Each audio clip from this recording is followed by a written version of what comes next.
Some men in the West build their legacy on money. Others build it on muscle, land, and pride. But every now and then, a story comes along that reminds you greatness can rise from the smallest, weakest spark. Out on the edge of Silver Ridge, a millionaire rancher named Grant Holloway made a cold decision the morning 3 trembling foals were born. He looked at their frail legs, their shallow breaths, and declared them worthless, profitless, a waste of space on his perfect ranch. He walked away without a second thought. What he didn't see was the little girl standing just outside the stall door.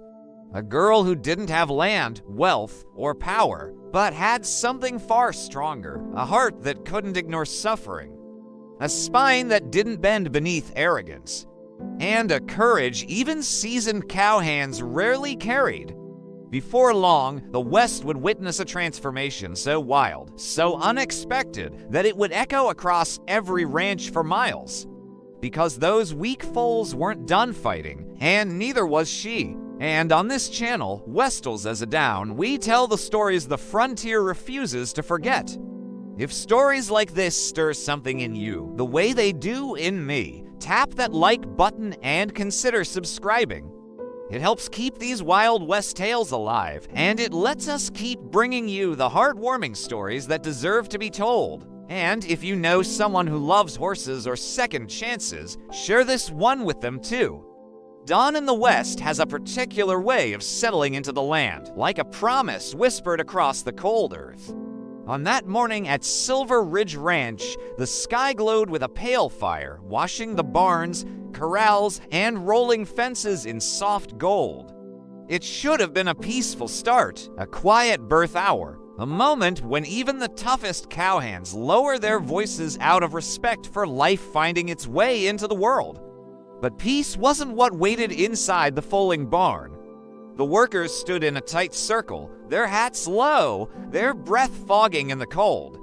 Straw lay scattered across the floor, and in the middle of it all, 3 newborn foals shivered like autumn leaves caught in a draft. Their legs were thin as willow branches. Their coats were still damp.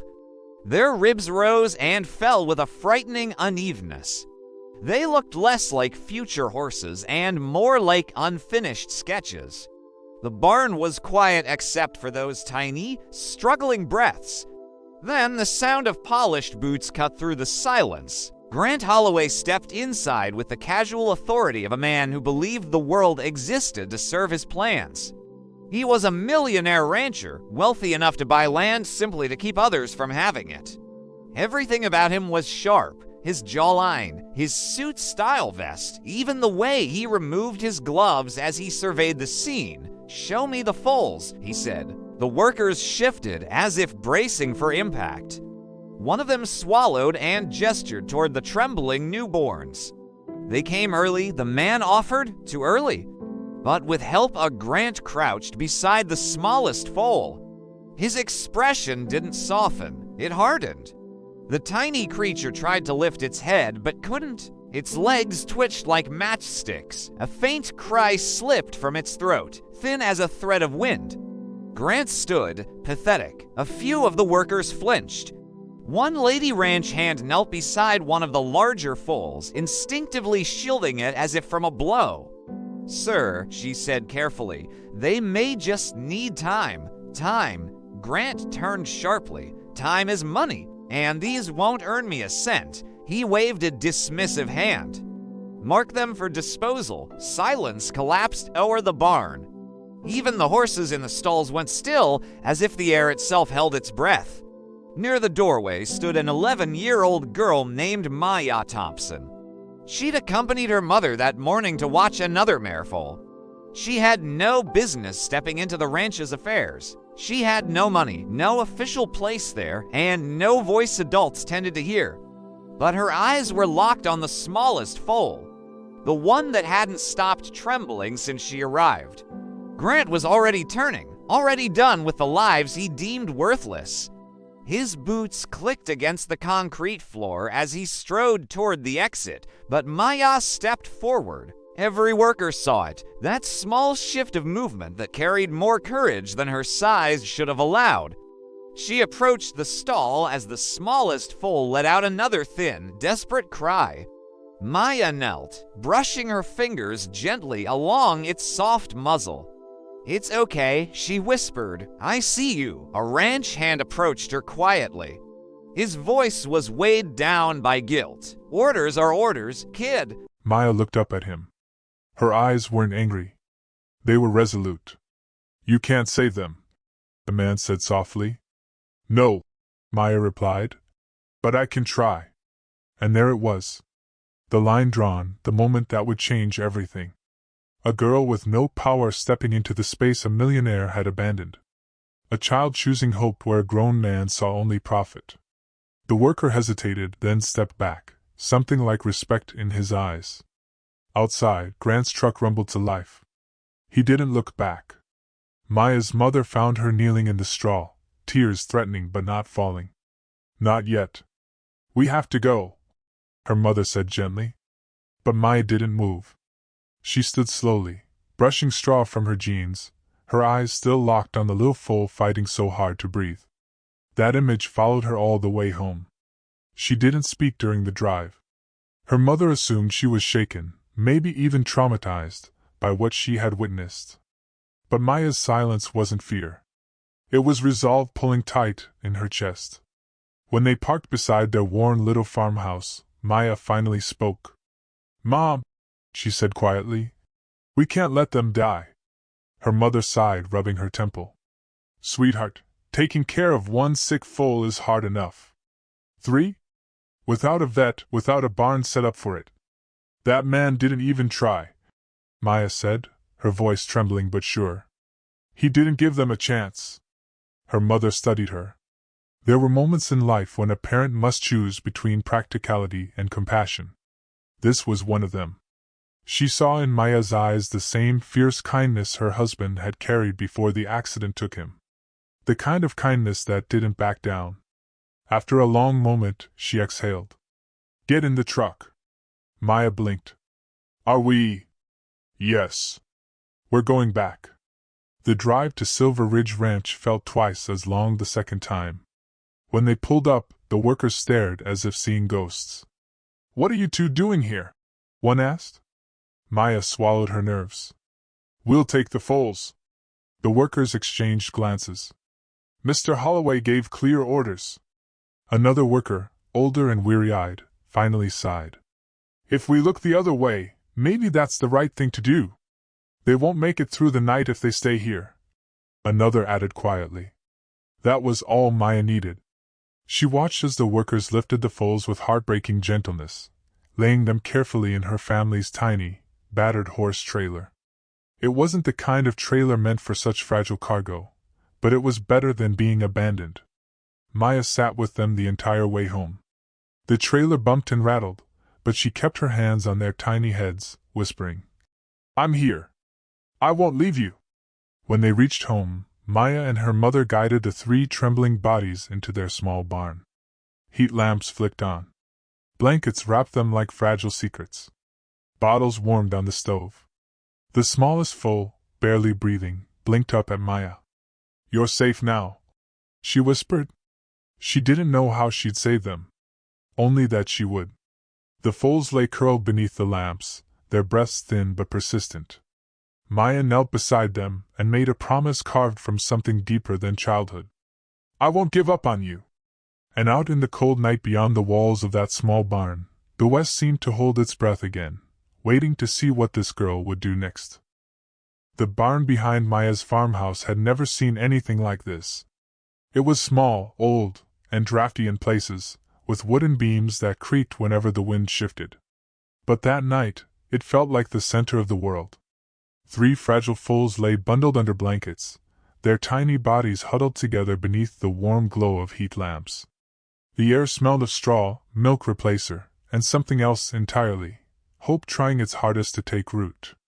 Maya sat cross-legged on the floor between the foals, refusing to move more than a few inches away from them.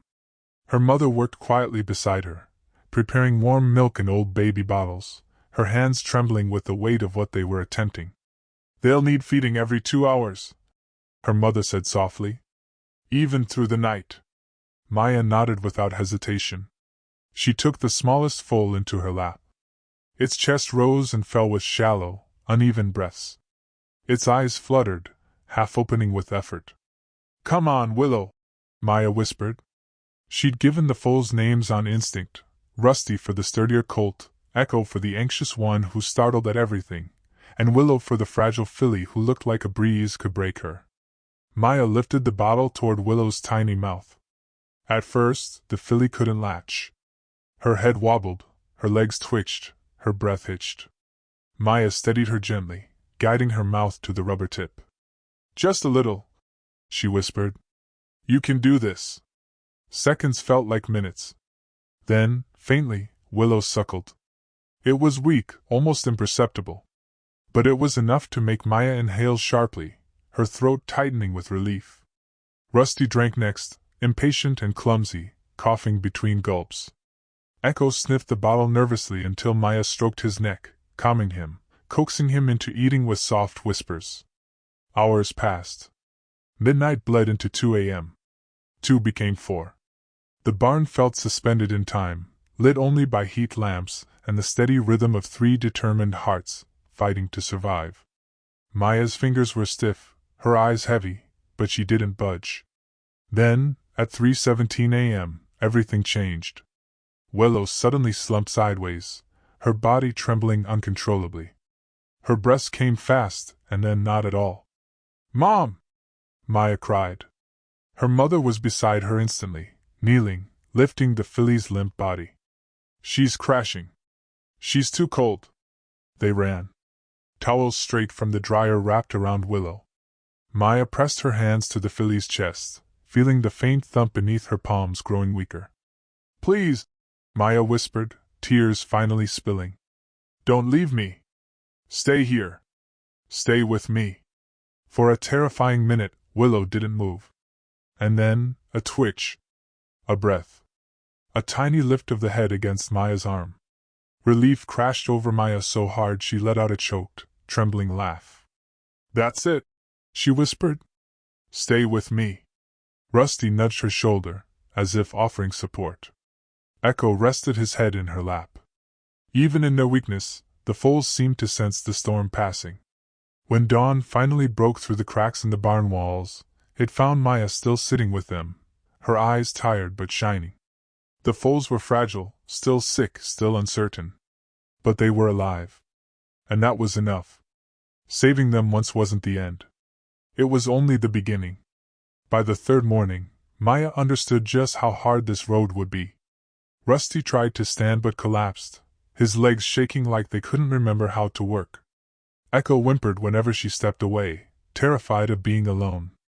Willow could barely lift her head for more than a heartbeat. Maya realized love, no matter how fierce, wouldn't be enough.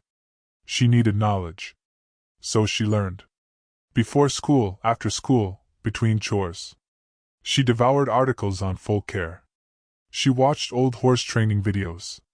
She even messaged a retired trainer named Mrs. Alder, who lived 2 towns over. The woman responded with long, detailed emails. Warmth and hydration come first. Massage their legs every morning to improve circulation. Confidence grows slow. Talk to them constantly. They know your voice better than you think. Maya absorbed every word. Every morning before school, she cleaned their eyes, checked their temperatures, and stretched their legs gently. Her small hands rubbed their joints to stimulate blood flow. She used folded towels under their chests to help them practice standing.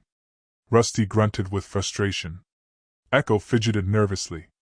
Willow leaned her head against Maya's shoulder for comfort. After school, she started from the beginning. Again. And again.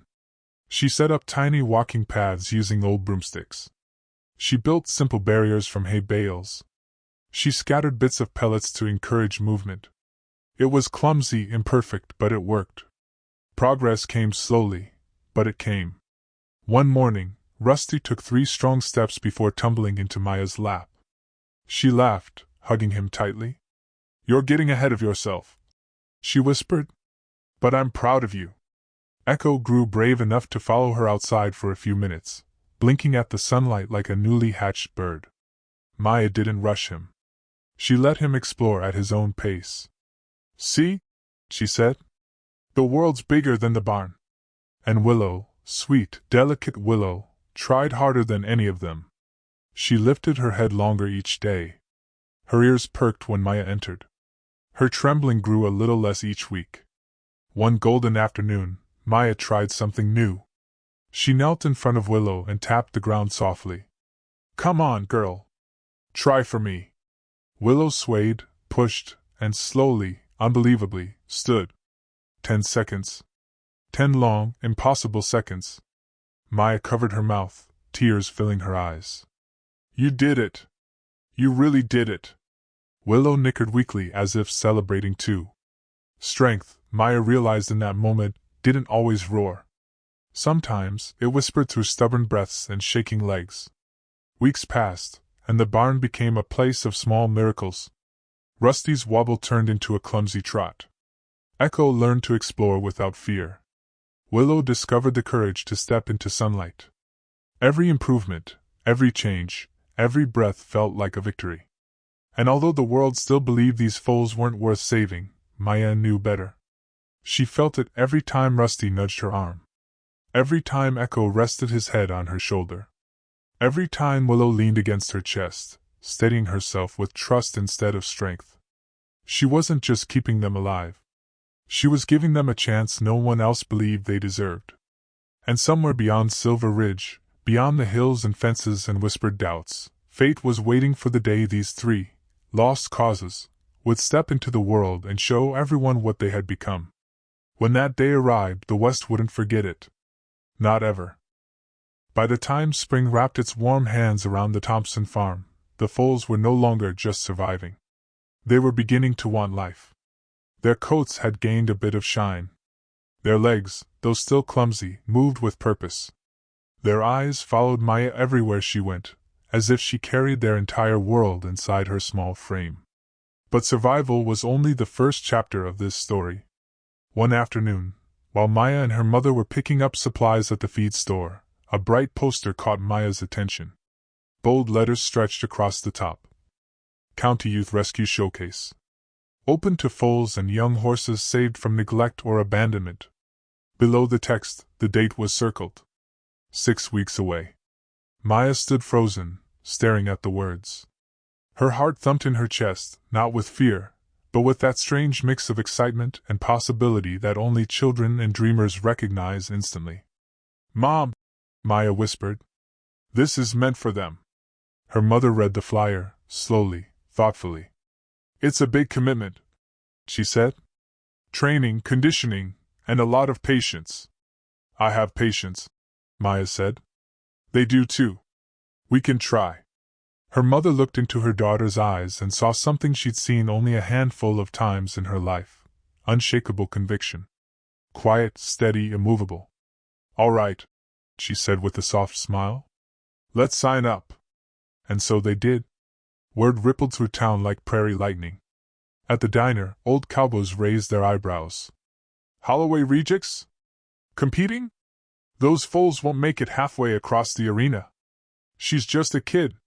What does she know about training horses?" The comments stung, but Maya never let them settle in her heart. She didn't train for the approval of men who gave up too easily. She trained for the 3 lives standing in her care, the ones who still leaned on her when they were tired, who followed her voice even before they understood the commands. That night, she gathered Rusty, Ekko, and Willow in the yard. "We're going to try something big," she said. "Most people think you can't do it.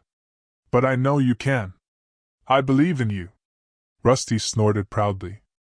Ekko nudged her shoulder. Willow pressed her tiny forehead to Maya's chest. The training began the next morning.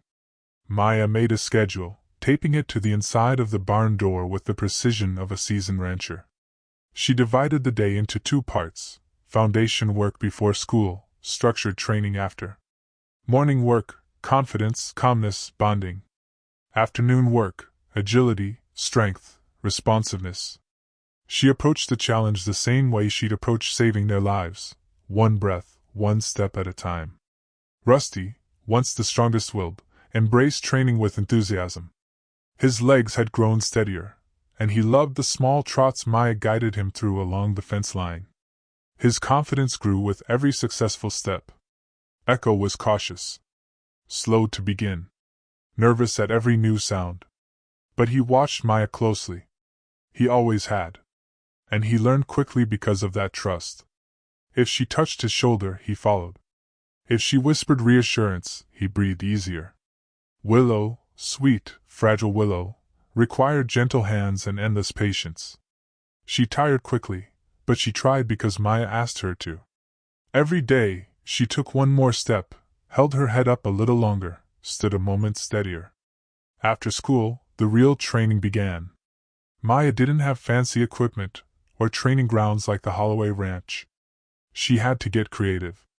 She set up a makeshift agility course using hay bales, broomsticks balanced on cinder blocks, old buckets arranged like stepping stones. It wasn't much, but the foals didn't need much. They needed direction, encouragement, and consistency. And they had all three. Rusty took to the course like he had been born for it. He trotted through the poles Maya arranged, clumsily at first, more confidently with each attempt. When he stumbled, he picked himself up with a flick of his tail that seemed to say, again. Ekko hesitated. Every new obstacle demanded patience and gentle encouragement. But once he understood, he moved with quiet grace. His cautious nature transformed into precision. He wove through cones with almost artistic carefulness. Willow began slowly. Each pole she stepped over was a victory. Each tiny circle she walked was progress. Her strength built little by little, not in leaps but in whispers. Yet the determination in her soft, dark eyes was unlike anything Maya had ever seen. Their bond grew stronger than muscle. Some nights the training lasted until the barn lights buzzed in the dark. Sweat soaked through Maya's shirt. Her hair stuck to her face. Her small hands blistered on the lead ropes. But she never stopped. "You deserve this," she whispered to them. "You deserve to be seen." Her mother watched from the porch, shaking her head in awe. "I've never seen anyone work the way you do," she said quietly. Maya didn't respond. She just kept stroking Ekko's mane and whispering, "One more try." 3 weeks before the showcase, something incredible happened. Rusty ran the entire practice course, without a single misstep. Maya gasped, laughing, wrapping her arms around his neck. "You did it! I knew you could." Ekko went next. His stride was slow, but steady. He cleared the poles, weaved the cones, and completed the course with calm determination. Maya clapped her hands, tears in her eyes. "That's my boy." And then it was Willow's turn. Willow, who had nearly died in Maya's arms. Willow, whose legs still trembled when the wind picked up. Willow, who the entire town pitted as the lost cause. Maya knelt in front of her, pressing her forehead to Willow's. "You don't have to be perfect," she whispered. "Just try." Willow stepped forward. 1 step. 2. 3. She dipped her head, lifted her legs carefully, and moved through the course with a timid but unwavering spirit. She stumbled once, caught herself, and kept going. When she finished the final pole, she looked back at Maya as if asking, "Did I do well?" Maya burst into tears, hugging Willow so tightly the filly nickered in surprise. "You did more than well," Maya whispered. "You proved everyone wrong." But the miracle wasn't just that they could run the course. It was that they believed in themselves now. They held their heads higher. They walked with purpose. They trusted their own legs. The showcase wasn't just a goal anymore. It was a promise. A declaration of everything they had fought through. By the time the final week arrived, the foals were not the fragile creatures Grant Holloway had thrown away. They weren't even the trembling survivors Maya had nursed through those dark first nights. They were something else entirely. Stronger. Steadier. Ready. And as Maya stood with them in the yard one late afternoon, watching the sun settle over the horizon with a fire-red glow, she felt it in her bones. These foals weren't just trying to survive anymore. They were preparing to rise. The morning of the County Youth Rescue Showcase broke over the fairgrounds like a promise. The sky was impossibly blue, the kind of blue that made the world feel clean and wide and waiting. Maya woke before her alarm, her stomach fluttering with nerves she tried her best to swallow down.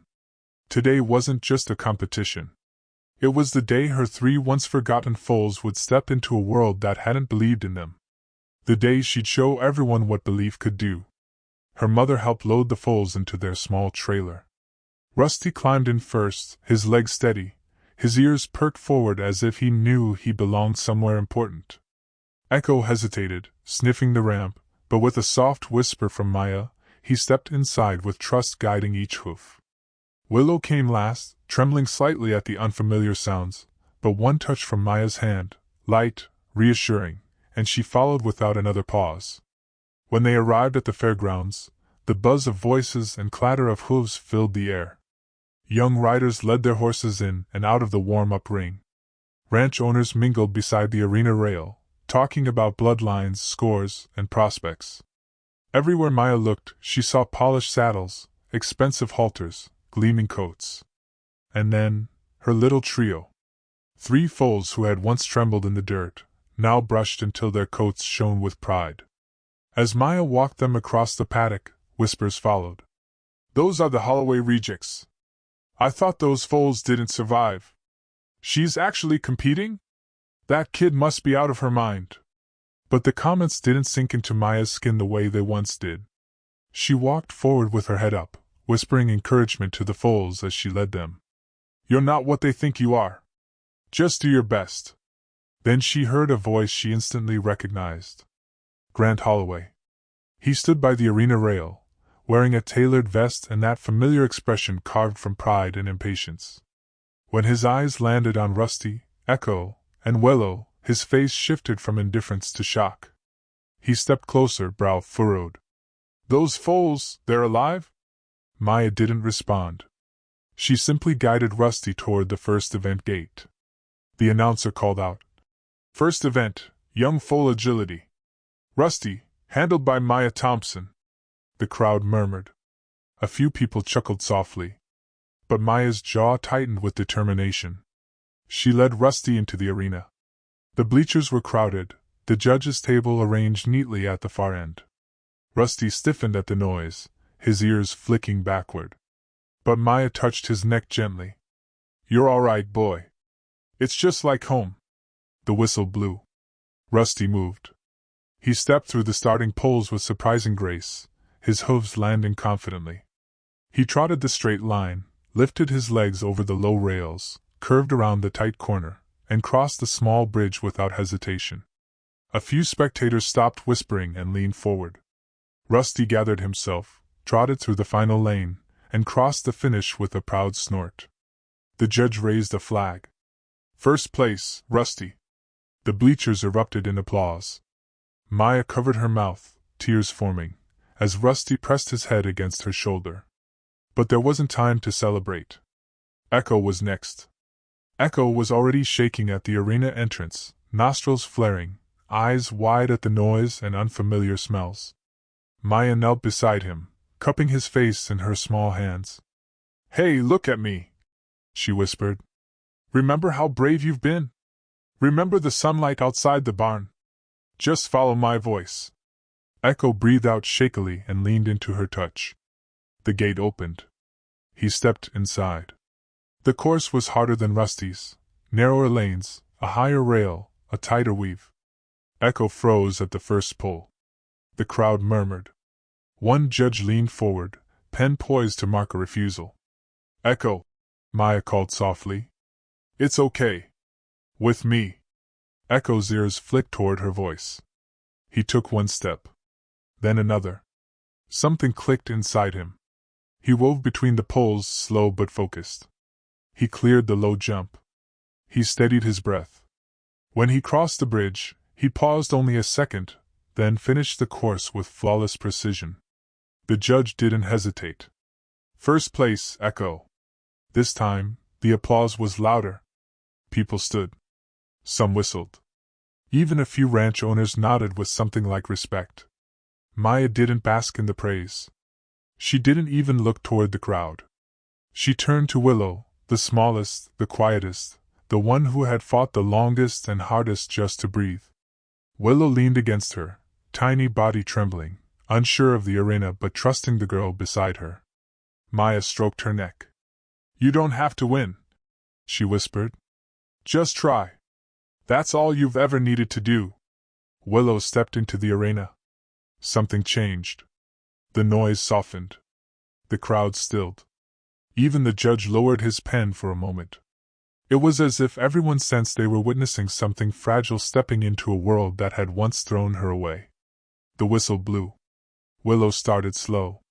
Her legs lifted delicately, almost shyly, over the first rail.